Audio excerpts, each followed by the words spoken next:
let me introduce today's musician, Pepper Rose. Yeah. Thanks so much. I'm going to play some of these songs. I read a lot about 2 songs a year that are just sad journal entries of my experiences, and I never play them out. So some of these are those songs. So I hope you enjoy them. This one's called Justice.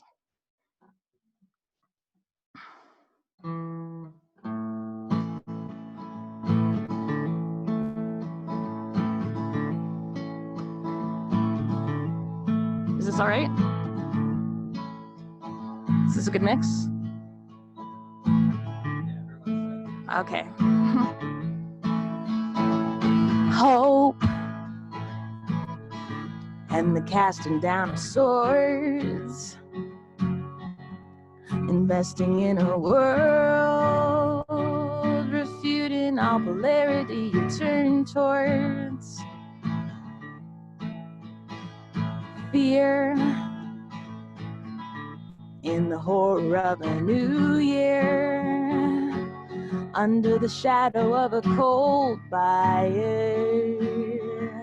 The debts you do not pay get collected in the shade.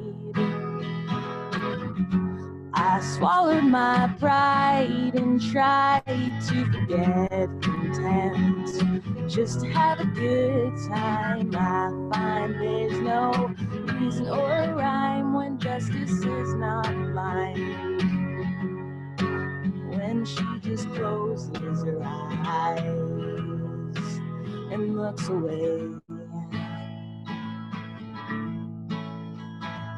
Love,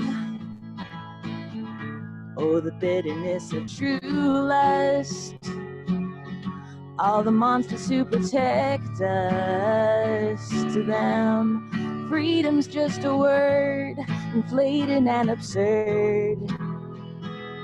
Trust in the heroes who betray us.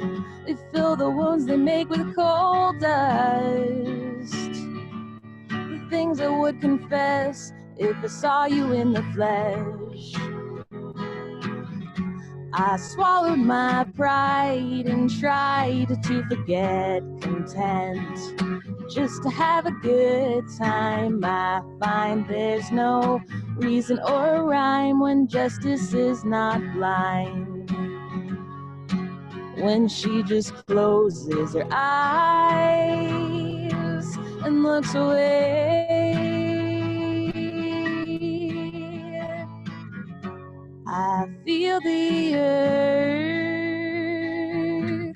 saw your heart ground into the dirt, asking how could this possibly work when justice is not blind, when she just closes her eyes and looks away.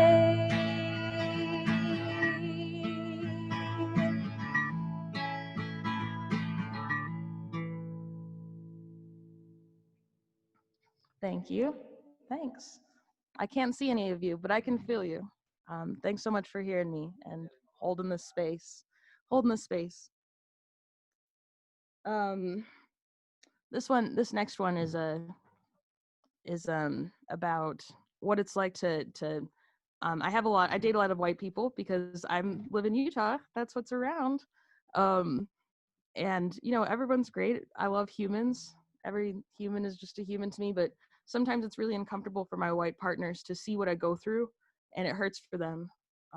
It's really painful, and maybe it affects whether or not they choose me as a partner or how things go. And this one's kind of a song about one who didn't want to stick around.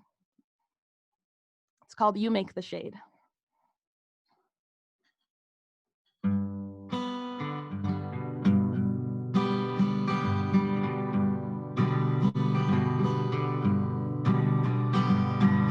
Right off into the sunset, go on ahead and forget. I am so very slow to learn. Some of us make the shade, some of us are too afraid. Go ahead, I'll wait my turn.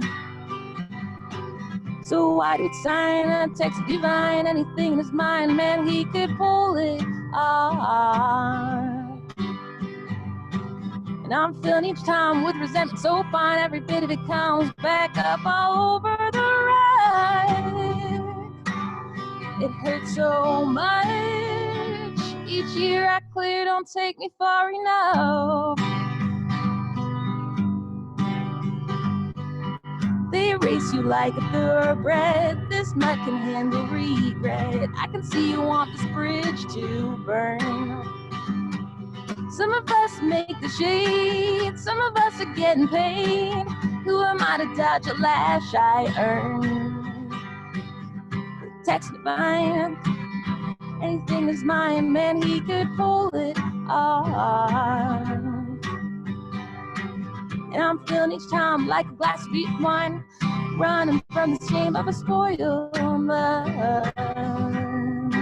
Well, he called my bluff. Each year he clears, don't take me far enough.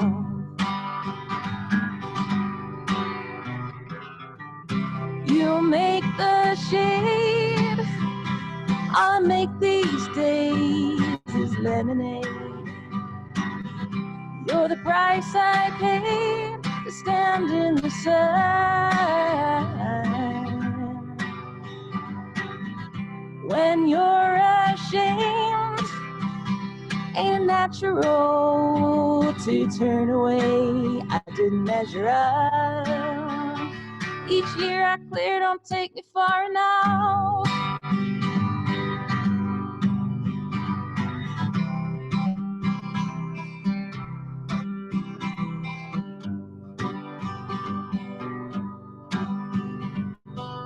See the pain in his eyes as he starts to realize he lives in a world I can see but I cannot touch.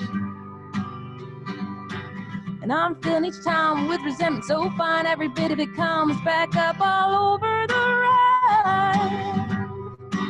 It was a 1-2 punch. Each year I clear, don't take me far enough. You make the shade, I'll make these days as lemonade. You're the price I paid to stand in the sun. When you're afraid, ain't a natural to run away. You didn't give up, but each year I clear, don't take me far enough. It was a 1-2 punch. Each year I clear, don't take me far enough.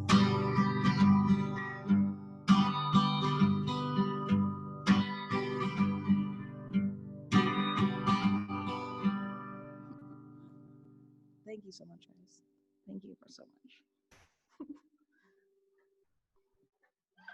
Thank you so much, Pepper Rose. That was beautiful.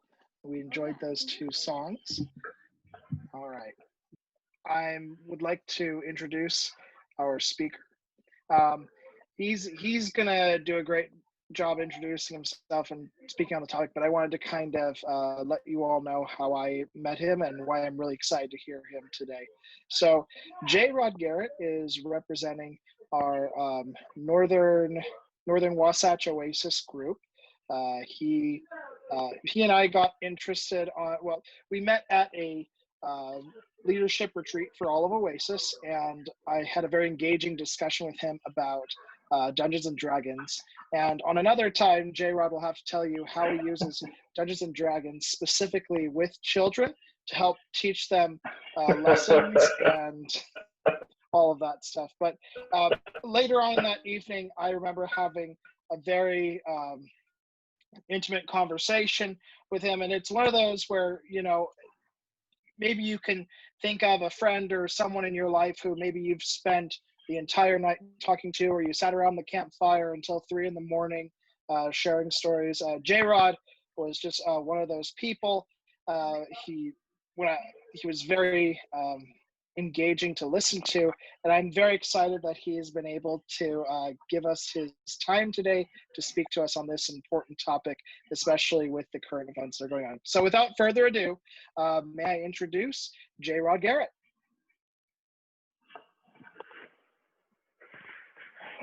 Hello, my name is Jayrod. You may know me from such productions as, you haven't seen me in any productions, have you?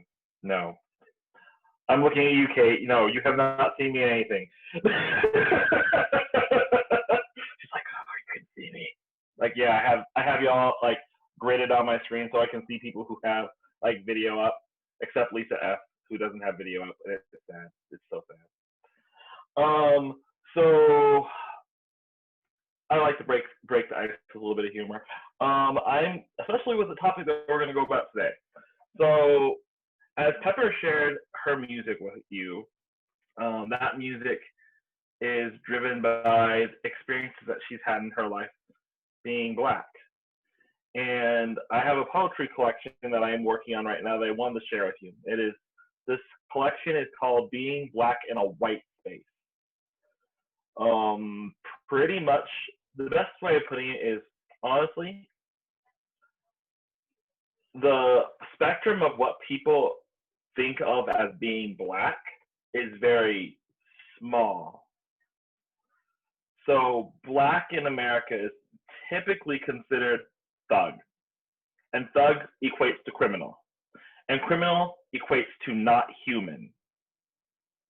This is the way that we get away with completely devaluing Black lives, because if the only lens you can see Blackness through is thug, which means criminal, which means not human, there's not any space for any of us. Dr. Martin Luther King Jr. would have received the same kind of compliments that I received from friends and family of mine. You're the whitest Black man we know. Note, when I hear that, the first thing that comes to mind is, what is so white about me? Is it my skin? Because my skin, it's just not carrying that thing called, oh, you're looking at my palm. See my palm? Oh, that's white. That's the only thing that's white. Maybe the bottoms of my feet. Okay? Yeah, that's white too. Nothing else is white. The whites of my eyes. So is it the way I speak, speaking in a manner that is educated and thoughtful and courteous? Is that what's so white? I didn't know that was a white thing. Is it the fact that when you speak to me, you feel heard? Because that is also not a Black thing.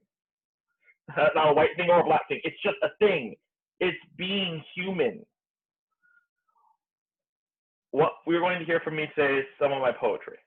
And my poetry is going to explore all of that. Now, the one thing I will warn you of is I am, for the most part, this poetry should be clean. You are going to hear I'm going to warn you ahead of time, and we're going to use that word right now to warn you. You will hear the word nigger used. This is not a word you should use, but it is a word I use in my poetry to get across the simple pain of what it causes. Keep in mind, I know of 0 Black people, not one, who has not had the word nigger used to devalue their humanity. No one. So, that being said, expect to hear that. And with no further ado, we'll begin. Afterwards, we'll have a Q&A, so you can like ask me questions and stuff and all that kind of jazz. I'm totally open to that, okay? This first piece is called Heartbeat. I remember the first time you hit me with your fear. You opened up my chest and strummed the arteries to resonate in harmony with your discord. Knowing nothing about music, you didn't expect my heart to murmur bleed out, or cease. An abomination lives in my chest where a heart once beat. And if you listen closely, you can hear the thump-thump of a monster content with itself.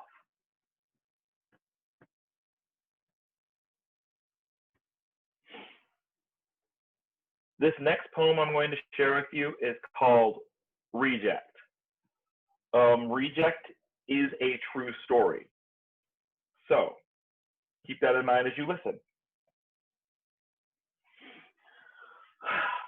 Against a backdrop of sunshine, electric tape ninjas fought against Skeletor sorcery while climbing fruit box skyscrapers, dominating the skies of my bedroom.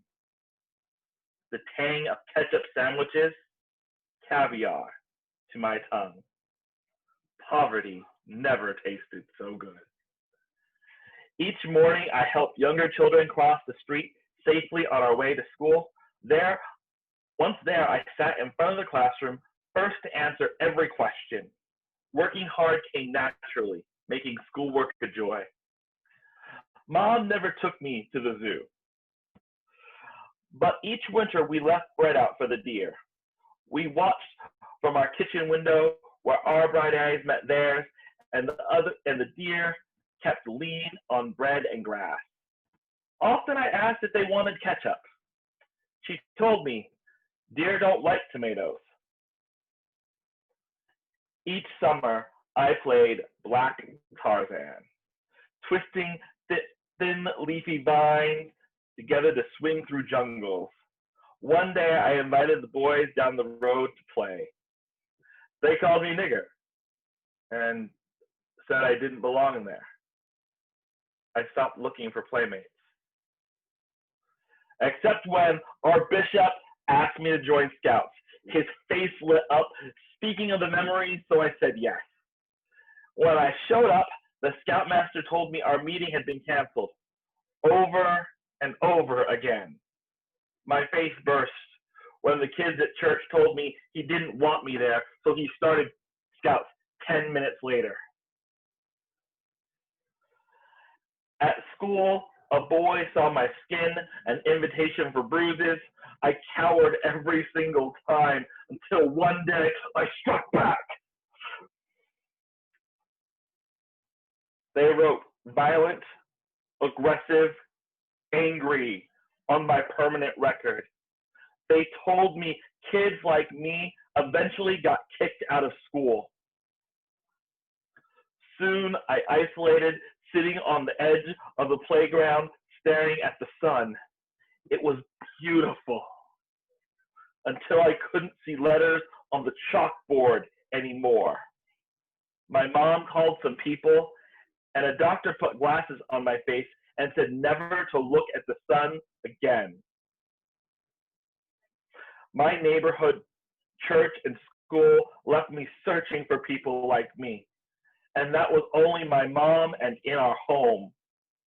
And I was glad to see mom hand fistfuls of money to our landlord for 4 years to lease to own our home.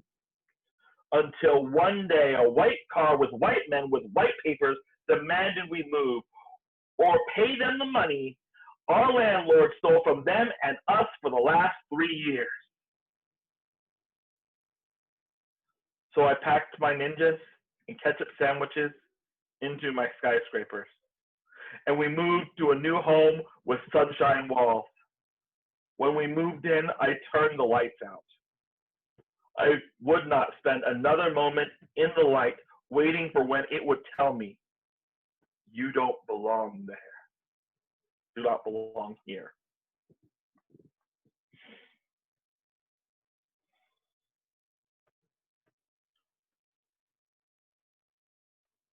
This poem is about my baptism.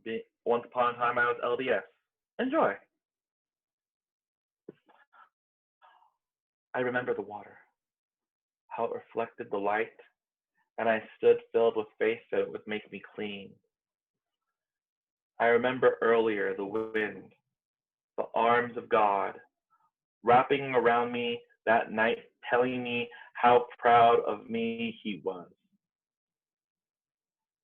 That night, a boy who hated me because of my black skin also pledged to become a follower of Christ. I wonder if the water made him clean, or did it justify his hatred? As a missionary, I remember what it felt like to be clean, to be without blemish, even pure. And I remember hearing missionaries speaking of women as objects, speaking of possible sex partners to own, and speaking of sex without respect. That night I became dirty again, and I believe they remained holy. I remember sitting in the office across from men who represented God. I don't worry about you, echoed from their lips, resonating off the broken but clean pieces of me before them. Yet I saw them pull others right into their embrace as they stumbled. Is that why my pleas for help were ignored? Because I didn't struggle the right way? Because it would deepen my faith? I remember never having one prayer go unanswered. I found solutions. I found truth. I found love. I heard of so many who begged the heavens for help, who languished in the silence of their God. Was their faith less? Was my work more? Was this love with or without conditions? Memory after memory, the pattern is clear. If there was some being watching over all, there was no such thing as fairness. This God did not live by mercy, justice, or love. It picked favorites. It selected the elect. Love with strings attached made to make you dance, the puppet dance that made others believe they, like you, had freedom. But my only freedom had ever been to join the club, hate my own flesh, speak of women as property, be a savior, never saved, live as if I had been favored while knowing others suffer in the light of God's love. Do I regret it? No. God made me reject him. Not in the sense of forcing my hands, but because of the imperfections added up over time. I can do better. I will be better. I must be better. This is my mantra as I stab Jesus Christ in the chest over and over again. Today, a slain God lays in the courtyard of my memories. I created him to survive, and I needed his death to thrive. Jesus was the keeper of my soul, but the day I took it back is the day I know my redemption finally came. Back in the water, I know now. That child hated me, and that's okay. In his trying to be like Jesus, I remember the humanity we share, of needs we need to thrive, a need to be more than human. He seeks to be divine. I just want to be humane.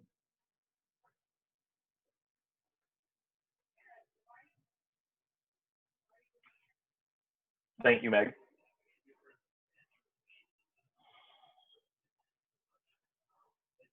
This is the one poem I really question if I should share with you, but I'm going to share it with you because typically when I have that question, it means it's actually meaningful for it to be heard.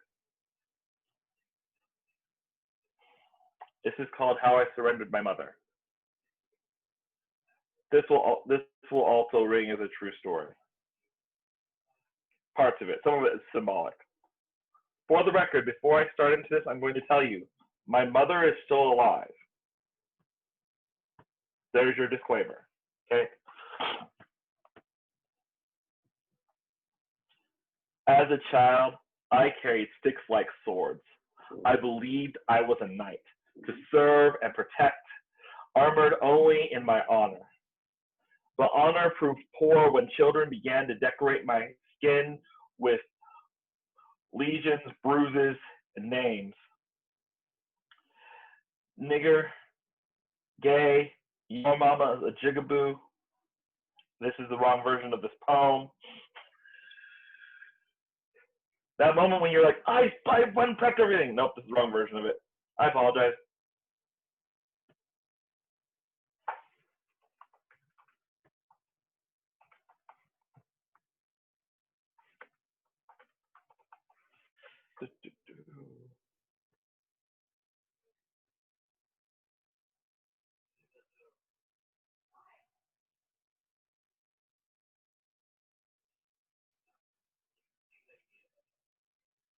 Okay, this is the right one. I apologize about that. There's a day when you're like, I have everything prepared, and you're like, yeah, and then you like, no, that's not it. Start over. Here you go.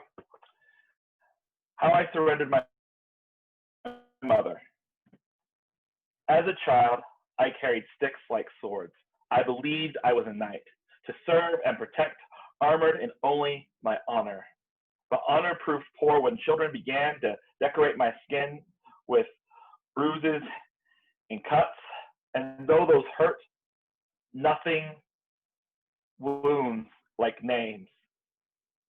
Nigger, gay, and yo mama's a jigaboo. Black skin burned crimson, and I picked up a metal stick determined to prove her honor. With each blow I felt brighter, lighter, more powerful. But as my peer laid at my feet twitching, I knew black boys cannot be knights, only butchers. And that night, as my mother hauled me in her arms, I promised I would build her a fortress where nobody could hurt her, and I would serve her until the end of time. She said, "You love me that much?" That night, we mortared the first brick in place. In each brick, I see ghosts, cops with guns firing as I drift between shafts of shadow in a nightmare that leaves me red-eyed restless. And I am a gnarly-haired lunatic that seals himself behind bricks, chanting, I am a child of God faithlessly. And I ready my gun when visitors approach. I wonder if Jesus gave me the gun because he didn't teach me how to use it. Did he help me stab that boy in the hand or beat that girl in the head? Too much red, too much burn. It's too cold in here. The steam of their breath cannot touch me within our fortress, Mother's sanctuary. Gun in hand, I stopped drawing blood and penciled in people, each less bloody and more lifelike. I made my sanctuary holy by erasing the anger, dipping my brush in light, and painting men and women capable of carrying swords. I could almost feel them breathe. And then my mother emerged. Standing on the parapet of her bunker, she beat my drawings to death, one by one, commanding me to watch. Is butcher another word for savior? Is worthless another word for son? When she is done, she tells me I am better off, and she hands me the knife they had prepared for her. The gun I protected her with, I laid on the table. My mother backed up a step. What are you going to do? She asked. I looked up, a tear in my eye. This is what it took for her to listen, to hear the beating of my heart, my voice to mean something, or the lashes of her belt and the switches she forced me to bring her to stop. I cocked the hammer and smiled. I'm just going to enjoy the silence. No more broken glass lectures punctuated by her belt. She reached over and took the gun. I let her, watching her fingers caressed the weapon, treasuring the grip, her face growing hot as if she found a lost lover. She said, "I'm tired of your honor." "What are you going to do?" I asked. She leveled the gun at my chest and pulled the trigger. Noise filled the room as the cartridge flew through the air and a moment later rolled away on the floor. I nodded. "I'm never coming back." Her face drained of blood. "I'm no longer your savior, and you are no longer the victim." And I stood up and left her home. Nothing's wrong.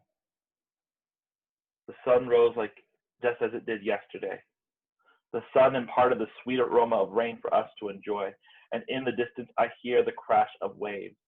It is your perfect morning. Only I can't look you in the eye. You're so fixated on the storm, you've lost sight of the calm. Each night you tuck me into bed. I asked you to build me a dream. Instead, you gave me your nightmares.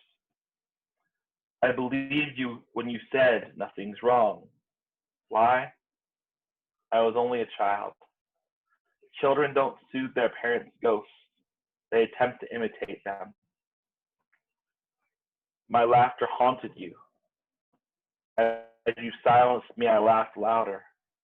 My honor frightened you as you enthralled me. I walked away. My hope broke as you burned to my fast flames. Yet as I hold you in my arms, I realized as I grew older, you grew smaller, and for each birthday, you forgot instead of believed. None of that matters now. The great bloody head in my helpless hands. How could I expect different? None of my other gifts you understood. The gun was the first that spoke your language. You wanted to be safe. Nothing is wrong now. Sleep, mother mine.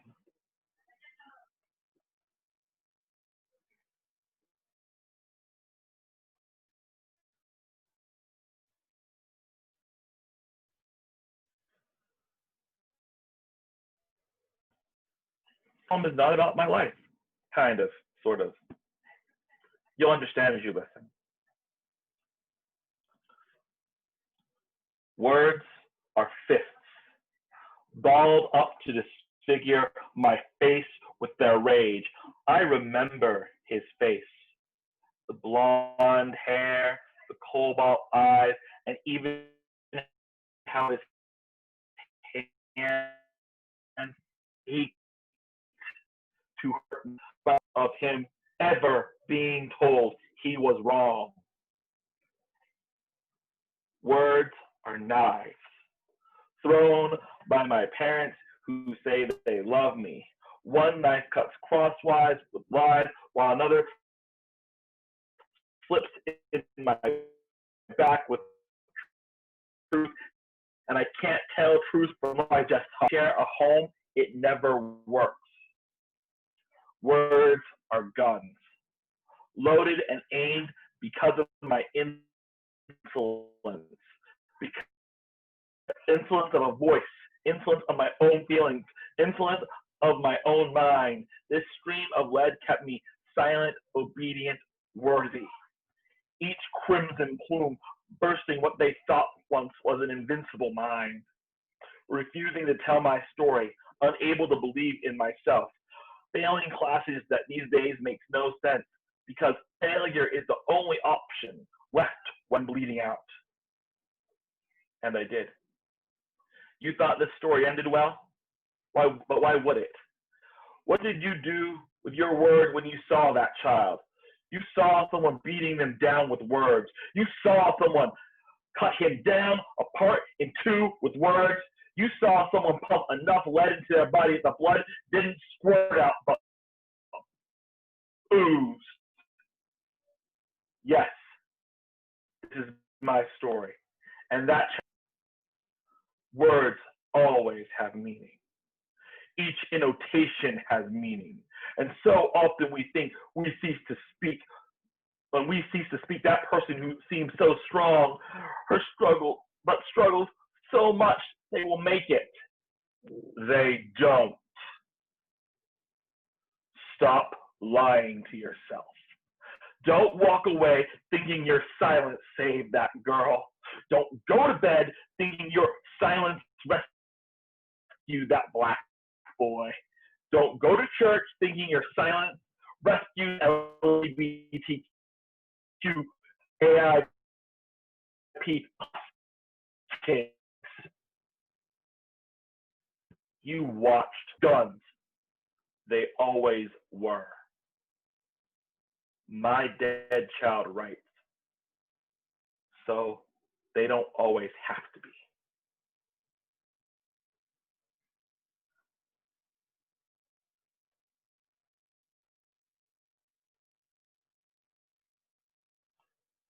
This next poem is one of my students I taught poetry to said, I think this is your best piece I've ever heard. Have you noticed a trend in these poems? How I don't seem to ever get happy? We're not doing. Sorry, there's not going to be happiness here. Maybe I'll be merciful at the end. I'll share something with you happy. But right now, you're going to go down what looks like to be black. This poem is called Monsters Talk Back. Compliant. Change 3 letters. Complicit. Change intentions. Step on that brown penny. Put it in your pocket to drop it in an aquarium. Only the penny is living, breathing. The black doesn't rub off, he chokes. Please stop chasing me, he chokes. Feel familiar? The smooth baton in your hand? Did you enjoy how it made dark flesh bruise crimson, burst scarlet, flow cherry? I've got my hands up is no excuse. Why am I being detained? Will be ignored. The taser rings thrice. We speak of slavery as if it's gone. But when a man with a badge approaches, remember your roots. Remember, running is dangerous. Walk, don't run. Being mute is better. The sound of your voice might offend him. Don't make him, her, them, the force pull their guns, and they might just do it for old time's sake to remind you of your place. Whether that is the ghetto projects or 6 feet deep, remember, they own us. A piece of paper doesn't make us free, but a piece of metal makes it legal to detain us, tase us, kill us. Will you be compliant now? And deep in those blue eyes, you see a flicker of hate, a flurry of desire for the words, no. So what are you going to do about it? This is when pavement and flesh become one. This is when you remember who owns who. Get him in the car before I put one in his head.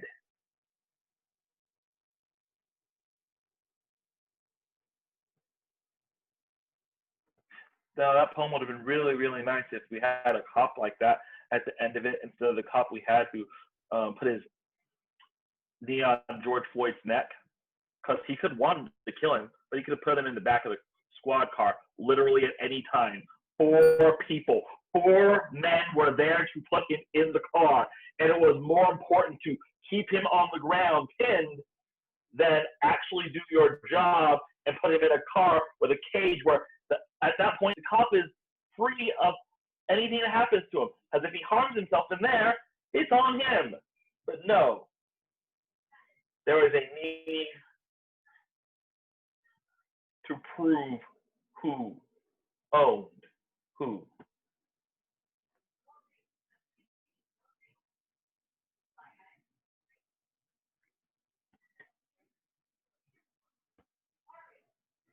Now, at this point in time, you may realize that I am an atheist at this point in time, but I tremendously respect faith. There is a need for it in the world. My faith is in humanity now. I don't think any of us really live without having some kind of faith. but this is a poem that I wrote last year when Notre Dame was burning. It's called For Notre Dame. Today, we stand at the pyre of one of the footstools of God in this world. We recognize the history we lost, the priceless art that burned. But remember our faith. Stand strong this day. We will rebuild. We will make a new way. We will survive.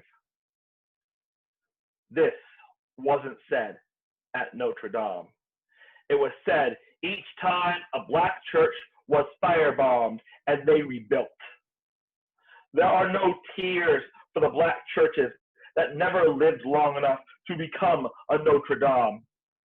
No sympathy for the black communities that never could raise their resources to establish a black Notre Dame. And though people of all kinds visited there throughout its history, I just keep thinking, why is there no black Notre Dame? That's because throughout history, black folks have had to invest their blood, sweat, and tears into each other. They can't afford to build a monument to their worship. They have to live it. They can't afford the monument to be the focus. They center on the relationship.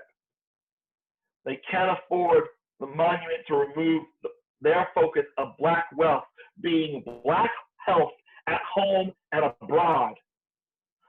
So forgive us if we don't care your church burned.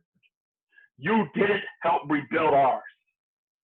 We rebuilt our own and still kept our eyes on Jesus.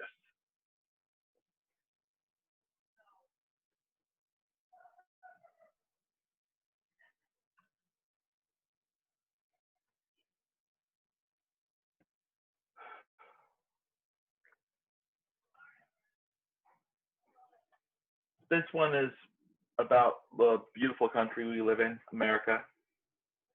So before you have any weird thoughts about this poem, I served in the Utah Army National Guard for 15 years. I have served 1 homeland deployment and 2 deployments overseas. I have given my sanity for this nation, and I would not have it any other way. However, this is also the kind of nation that I live in. This piece is called Wedge. Definition: a piece of hard material with 2 principal faces meeting in a sharply acute angle for raising, holding, or splitting objects by applying a pounding or driving force, as from a hammer or a gun. This is America, where every issue is a wedge, left and right put between security and liberty to fatten the pockets of the safe and free. Where rich white men won't let women's work matter, where whales of parents won't wish guns gone, and where Lady Liberty wobbles from the many wedges left in her bleeding legs, while we watch and listen to her cries, we do nothing to help. And on the news, they talk about who is fighting who, why left is dumb, how right is wrong, never offering solutions, but complications. They add 1 plus orange plus Jesus plus panic to equal confusion, building twin towers of endless burning rather than opportunities to learn or grow. Because in America, everyone deserves an education, for knowledge is power, yet we only offer both knowledge and power to those in want of neither. Our silence is not a luxury. It is bloody hands playing Dixie with the heartstrings of the slain. We rail against gun control because it is what Hitler did, while Australia's gun culture provides less death and more gun responsibility. We multiply students, divide teachers, and expect our nation to add up to its potential when our principal value is to subtract the givers, exponentially lowering the wages of living or enlarging the gap between rich and poor by orders of magnitude to solve nothing. America's melting pot developed whiteness. The cream one pours on everything, making it either less diverse or less objectionable. and pulls the remaining specks with brutal or lethal force. And when the specks demand that they matter, the rich cream reminds us that all cream matters and overshadows them as the moon eclipses the sun. In the dark, the blood of specks is buried under more cream. These days, people watch Lady Liberty and point and stare, wishing someone will do something.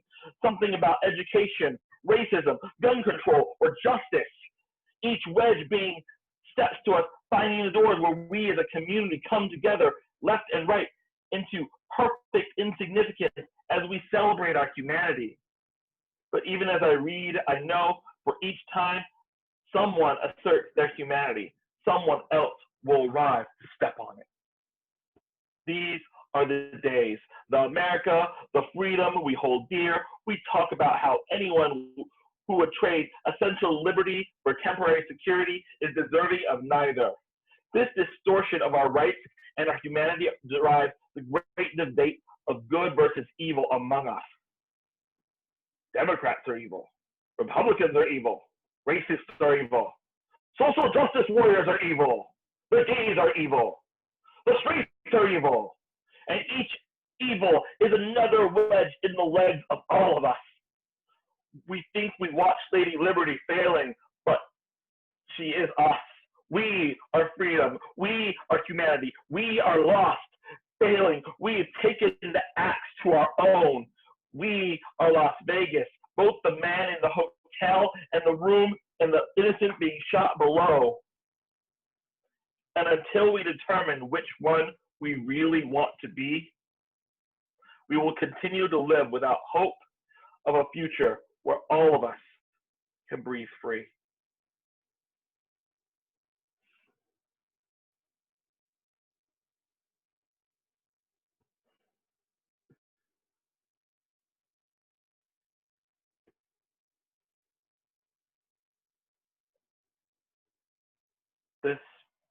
I have two more poems for you. There's more, but I figure there's two more. And if you wish, I will share a happy poem with you. I'll ask about that. This poem is called This Cross I Bear. So I try to participate most years in a thing called National Poetry Writing Month. So I want to tell you something about this poem. This is first draft. It has never been altered. This is what came out of me for concerning my relationship with God and what that became.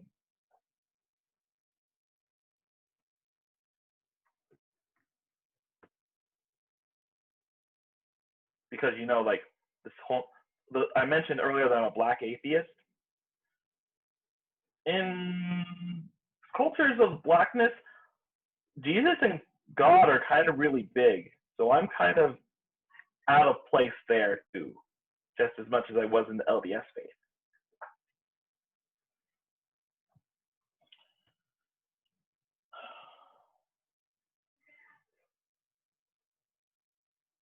Ooh, I forgot this was that poem. Okay. God, I remember you. On Sunday morning, you would help me to find my thoughts and my faith, so I could go to church to learn about you and how I could be like you. Those days were simple. It was easy to believe. Choices were less complicated, and I needed someone to help me keep my world together. The loving parents you promised didn't know how to love me. Do you remember how I begged you to help me with my sexuality, to make me less human and more holy, to make me less horny and more humble? I recall those prayers being answered by people who abused me into hating myself. I remember having not one prayer go unanswered. Why was I so special, God? Why didn't you answer the prayers of friends who went childless, without comfort, born gay with others hating them, born black with a system hating them, killing them? I remember singing about how far away heaven was, and it remains so today, a heaven without sin, a heaven without change, the only place a black kid could grow up to become like you. Only I wouldn't be black anymore, would I? I'd be you. I could choose to ignore prayers and blame my children for not listening hard enough, or tell them they were unworthy of answers, or tell them they were being tested when I let their mom kick them out over and over again out of anger. I remember you told the disciples, suffer the children to come to me, only you didn't really mean it. I see so many children you turn away, so many you refuse to answer, so many you taught to hate each other. Who are you? You are not the God of my childhood. You taught people hate. You only listened to the elect, and for every child you turned away, I realized how little they meant to you. Children come to me that they may suffer should have been what you told the disciples. You bred anger in my bones by letting me be abused. You called it being tested. Was my mother unworthy of the answer of love? Was she my punishment for not listening hard enough? Did you expect me to ignore that? I will never be like you. I am black, like Cain. I want to build civilization without your meddling. I want to build a heaven full of change, full of sin, full of love, a heaven that surrounds all of the people I love right now. Born black, I see you. Born gay, I hear you. No children, raise yours alongside me. We will answer each other's prayers. We won't be special, but we'll leave nobody out of our heaven. I stopped hating myself. I stopped letting others abuse me. I struggle to understand humility, and I am exploring my sexuality. I am no longer divine, but human, and I do not have to beg for love. You see, I learned love anyway. I'm a loving father, brother, uncle, and friend. I am the someone who helps others through the difficult choices. My faith is harder now, bloodier to believe. I will never be like you. I believe in people, messy, broken, beautiful people. Their dreams, my faith. Their work, my socks. And on Sunday mornings, I teach children to love themselves.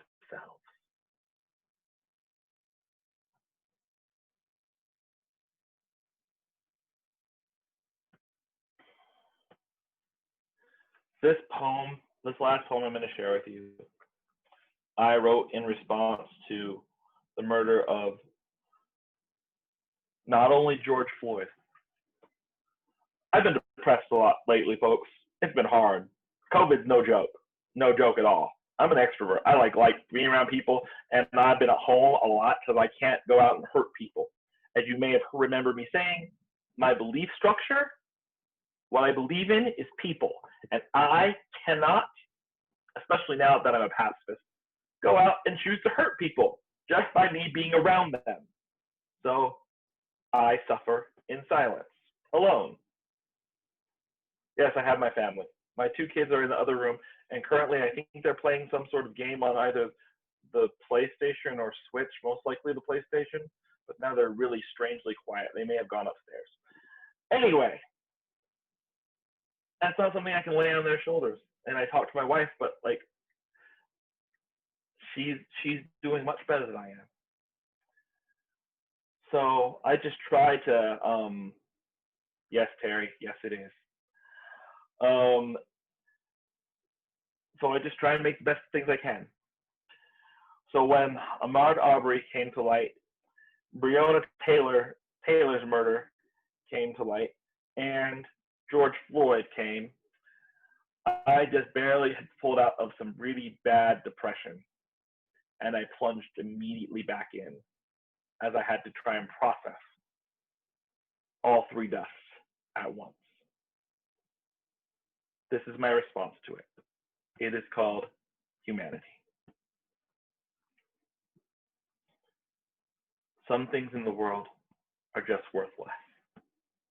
Like the life of a canary versus that of a man, or the art of a preschooler versus Leonardo da Vinci's, or the life of a human being versus that which is only questionably human. I first considered this question when I saw the case of George Zimmerman versus the state of Florida. The law did not determine right or wrong, but humanity, because we will always protect humans versus monsters. The child wore a hoodie. He must be a monster. It raised questions for me. Was I the monster on the playground? Did those kids beat me up over and over again and call me nigger to put me down before I endangered someone? Did that job turn me away because they feared I would eat their customers or my coworkers? I hear what they call us: angry, destructive, criminal. Each term a blow to the collective humanity, not of individuals, but of a people. I've watched armed humans carry their guns into stores without concern, but if someone thinks we may have a gun, it is treason, worthy of execution. I've watched monsters killed in cold blood. Tamir Rice died playing with a toy gun. Philandro Castile ended for saying he had a gun. Stephen Clark slain for trying to run home. Patrick Harmon extinguished for running away. Terrence Crutcher shot for using drugs. Amalo Diallo assassinated for following instructions. Breonna Taylor eliminated for sleeping. Ahmaud Arbery murdered for being alive. Breathing is an act of terrorism. Then it happened again. A monster, George Floyd, died for breathing. His great defiant act, that of survival. And I understand how I threaten humanity. It's because we are the same. To look in the mirror, our skin may be darker, but they are monsters too. So they play a deadly game of morality, making up the rules as they go. I don't want your humanity. Morality confused for brutality isn't human. I'll live with my rage and tears. I'll still cry for the bird when it dies for your minors, for children whose art never made refrigerators, and for every monster, whether violent, peaceful, angry, criminal, mother, father, son, or daughter, I mourn. I guess all lives do matter, but only if you're human.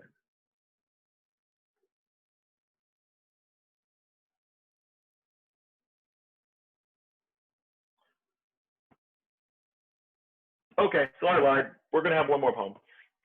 You're so upset, I know, right? This poem will sound like it can be happy. This is not a poem. This is a call to action. Okay? That is exactly what it is. Okay? It is called Creator. And if you happen to have any family members in the room with you, you should bring them closer because there's audience participation in this poem.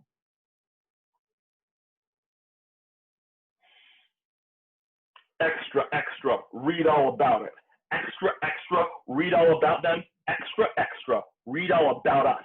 We are extra, extraordinary, magical, badass. Humanity is the species that walks into the ecoscape and tells everyone else, we run in this house.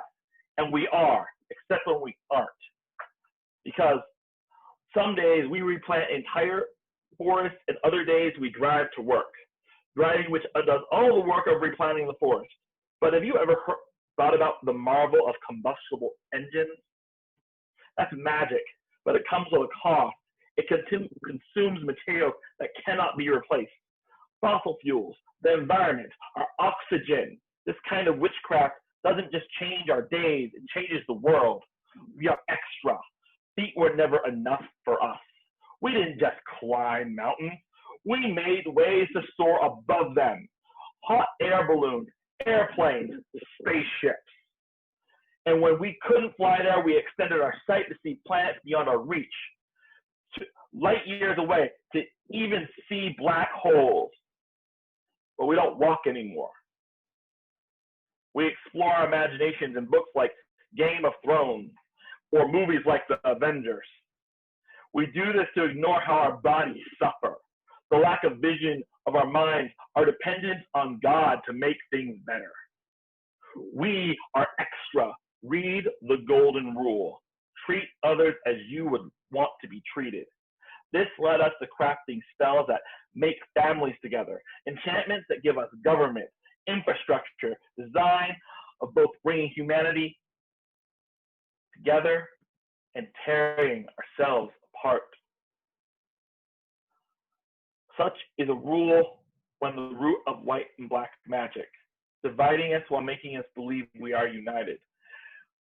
See, we don't understand our magic. We cast out not knowing the cost, misunderstanding that rules don't matter, but truths do. The rule points to the truth that we should all love each other with the intensity we love ourselves.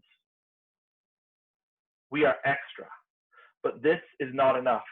Not as long as we refuse to recognize the cost of our own magic. Not as long as we rely on God to solve our problems. Not as long as we refuse to love ourselves and each other. But it is enough to destroy the world. Will we be believers of our own magic then?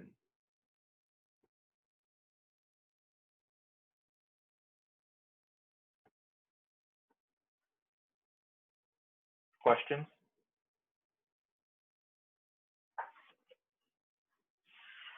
That was also written during the National Poetry Writing Month last year.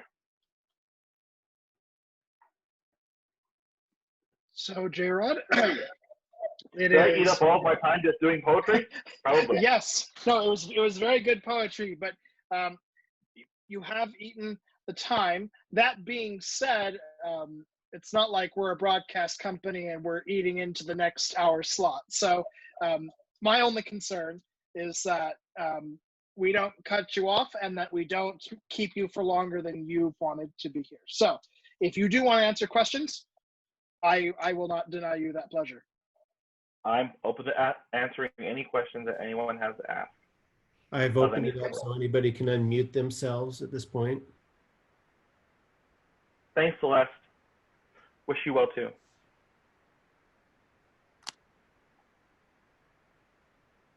Now we're reading the chat.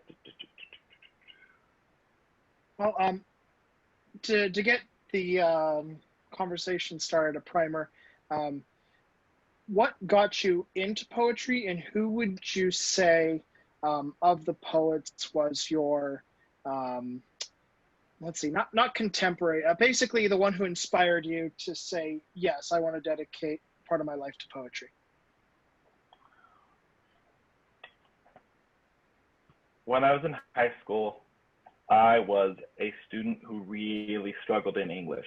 I had a teacher in 10th grade who took me from being a failing student and helped me to understand, like, hey, English isn't that bad, it's kind of cool.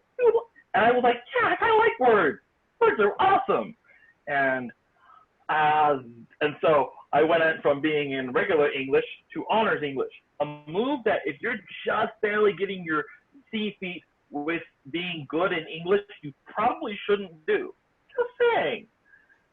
That class tore me up and tore me down, but it was literally the best thing for me in terms of determining my life's thrust now.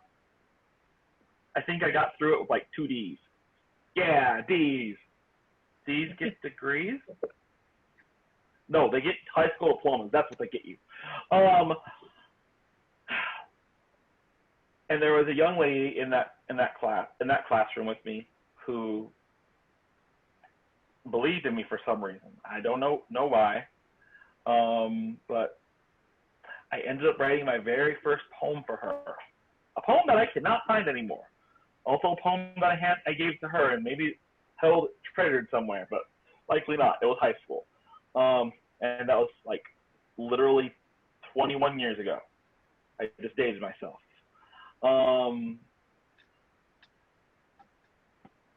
But that's why I started writing poetry. I've not really ever stopped since that time. I didn't really have some sort of thing I saw in poetry that was like, hey, poetry is awesome, you should do that. It was just love of language and a desire to make words have meaning.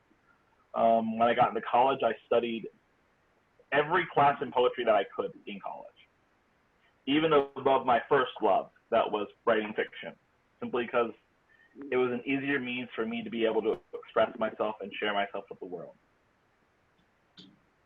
Thank you, Jayrod. It looks like Sarah asked a question in the chat. Sarah, do you want to voice it yourself, or Jayrod, do you want to read it?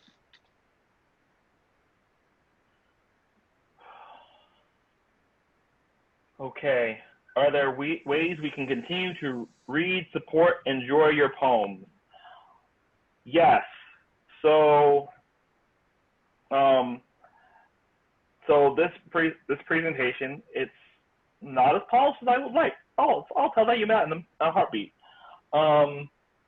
It is going to be part of a larger project called Being Black and White Space that I am trying to put together with Ogden's Next Ensemble Foundation. They're a nonprofit that typically does classical music, but I was speaking with the woman who runs it the other day because she asked me to share some of my poetry, and that turned into me sharing a collection of poetry, which is this one, which has to get polished up before I do that. And also to share, and other Black artists, or hey, do you know other Black artists who might be interested in sharing? Which now has us to the place of, oh, let's look at other Black artists. So Pepper is one of the folks who's working with us, and we're all working together on the project of being Black in a white space, trying to explore what that means and to explore our identity. Like, even in my poetry, you don't get from the fact that in my poetry that I'm a gamer or that I'm a nerd. You get the fact that I'm a nerd for words, but not just a nerd for knowledge. I love knowledge. I think I love stories. I am probably the biggest story nerd like ever. I love exploring stories and understanding how they function. I explain stuff like in shows we're watching to my family all the time. And they're like, okay. My youngest is like, how did you know that was going to happen? And then my oldest is like, he's a storyteller. Don't you get it? He sees this stuff before you do.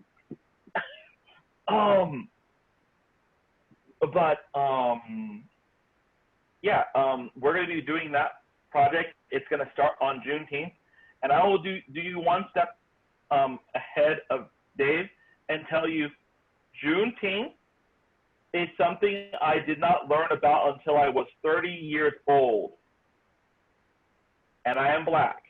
It is literally, and you should look up more on it specifically because of the fact that even with me telling you this, it's still not going to make any sense to you. It is a celebration of the end of slavery in the United States that has been celebrated by Black folks since slavery ended. Literally celebrated by Black folks since slavery ended. I live in Utah.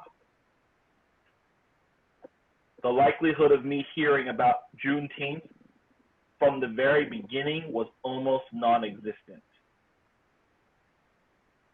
That being said, we're going to be putting on a video on Juneteenth. It'll be of my poetry, one of the poems you just heard, more than likely. And then we're going to be doing stuff all the way up until August 15th. We're hoping to have like a big live performance show on YouTube or Zoom or however we're going to do it yet. We're not so certain. There's so much in the air still.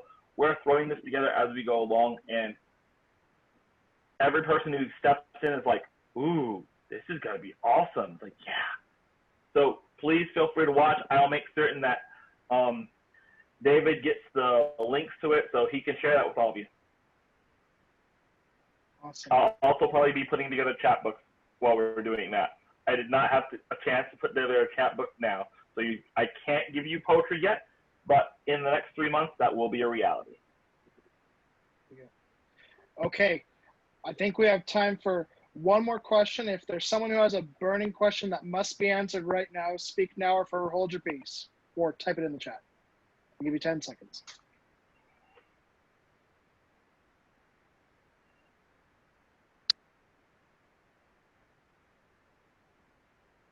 Okay. Without further ado, I would like to thank you, Jayrod, on behalf of Oasis for coming and sharing your poetry. It's very eye-opening, it was very frank, and I hope everyone here was able to get something meaningful out of it. Thank you again for being willing to come and share. And also a thank you to Pepper Rose for being willing to play. I know you've been sitting there patiently ready to play us out with your final song. So thank you, everyone, and I'll pass it over to Pepper Rose.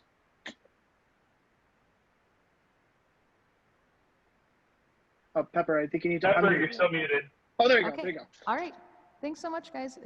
Thanks, Jayrod, for your poetry. A lot of those feelings rattle around inside of me all the time. Growing up here without a stable connection to the Black community, I also didn't know about Juneteenth until I was probably like 20. So, but this song is about how I used to straighten my hair. And if you guys don't know about that, you pretty much put base, like Drano, same chemical, on your head and straighten your hair, and it's very painful. And so this is what this song's called. I burned my skin.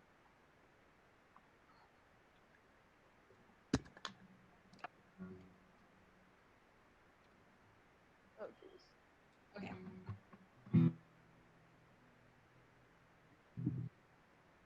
Something inside of me broke a long time ago. I tried to keep up with the crowd, but I keep falling down. So I keep up the ruse that I'm white in this white of white town. 20 years I spent burning my scalp with a lie that white and straight is right, but it's lying, it's burning my skin. Potassium hydroxide. Is there a place for me? Is there a place for me? I feel your eyes when you stare, and it's time I step into the light to say I'm not black and I'm not white. When I was 5, a kid in my class pulled my hair, said it looked like a turd, so I cut off a braid and cried. Begged my mother to whiten my skin and iron my life. Back at school with a curl all starchy and glued, the same child was amazed. My red hot cheeks blazed as he said, my, you're so beautiful now. Is there a place for me? Is there a place for me? I don't think you know how it hurt when I burned my skin, and all that just fit in. My friends mocked my head in the clouds as I dreamed through my youth. I focused on school, hoping not to be poor, so my kids could afford just a little bit more. I got singled out, sent to a magnet program, away from my friends who mocked me again, said I wasn't smart, more likely just lucky and dark-skinned. Affirmative action. Is there a place for me? Is there a place for me? Feel your eyes when you stare, and it's time I stepped into the light to say I'm not black and I'm not white. Spent the summer on the East Coast with my father who's black. He tried to toughen me up, but I can't double dutch. To them, I'm a hick or an alien. Is there a place for me? Is there a place for me? I feel your eyes when you stare, and it's time I step into the light to say I'm not black and I'm not white. But I'm black and I'm white and I'm being alive is my right. I don't want to choose sides and I don't want to fight. My father father and mother were lovers. So why can't we all love each other? Oh, is there a place for me? Is there a place for me? I don't think you know how it hurt when I burned my skin, and all of that just to fit in.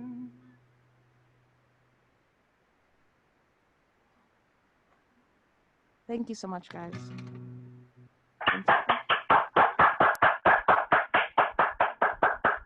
Thank you.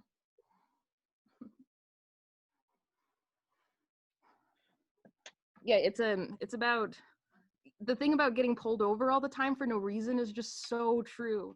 I can't even, it's just too much. It's just too much. But this is about an experience that I had in Draper with a nice, the only officer that seemed very deliberately racist against me. But it's called Officer Breeze. Oh, and it's also kind of about I don't know if you remember the internet sensation, the dress, that some people saw it as white and gold and others saw it as black and blue, and we just couldn't agree. And so that's kind of the lead in on some of these police brutality things. Some people, they just don't understand. And I'm like, if it doesn't make sense to you, then maybe Black lives don't matter to you. That's all I had to say. But anyway.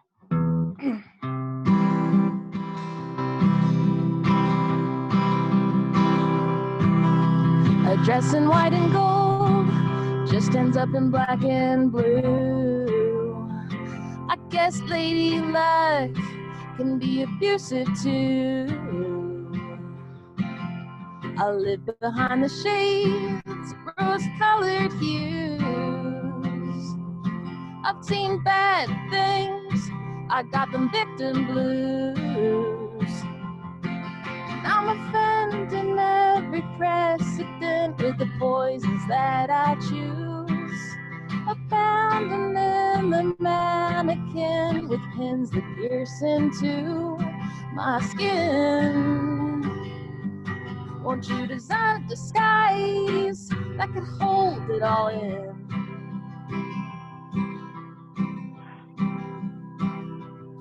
I'll wear my white face for the court, so I get off with ease. I send a wink and a nod to my friend Officer Breeze. I'm straightening my curls and whitening my teeth. I keep my mouth shut tight, don't mind these chains around my feet. I'm offending every precedent with the company I keep. I stitch a grin that's covering the cracks that lie beneath. Is it a sin to design a disguise that could hold it all in?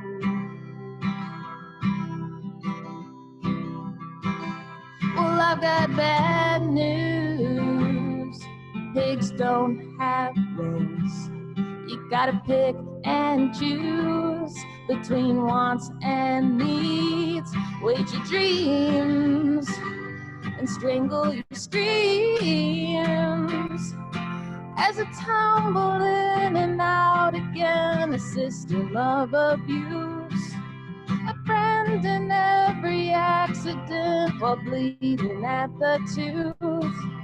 Abandoning the mannequin I dressed up in my youth. 'Cause you can't win, you only give in.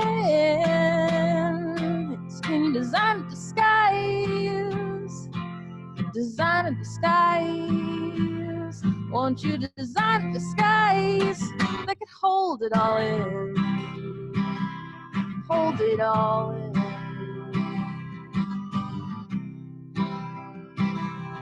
Hold it all in. Thank you so much.